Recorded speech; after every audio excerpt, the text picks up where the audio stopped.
आंबर फायदा विषय तो आपण माने बहुत शुणिथिबे, किंतु आपण जानते कि आंब पत्रर मध्य जबरदस्त फायदा अछि। जानतु एहाकु किपरि भाबे व्यवहार करिबारे मधुमेह ठारू मुक्ति पाई परिबे।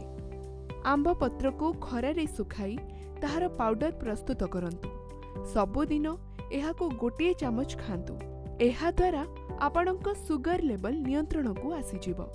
जदि आपणक ब्लड प्रेशर र समस्या रहिछि तेबे आंबर पत्र को फुटाई दियंतु।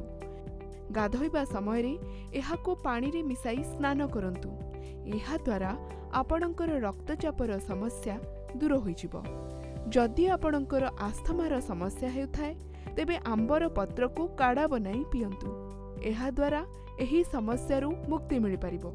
आंबर पत्र हाकुटी समस्या मध्य मुक्ति देइथाय। जदि आपणको हेकुटी हेउछि एवं हेकुटी बंद हेबा पई ना धरु नाही तेबे आंब पत्र को फुटाई ताहाकु कुली करंतु। जदि आपणकर कोनोसी स्थान रे जळी जाई थाए तेबे सेही स्थान रे आंबर पत्रर गुंड लगांतु। पोड़ा जळारु मुक्ति पाई परिबे। आंब पत्रर पाउडर स्टोन ठारू मध्य मुक्ति देइथाय। एहाको सबुदिन व्यवहार करिबा द्वारा आपण स्टोन भली समस्या रु मध्य मुक्ति पाई परिबे।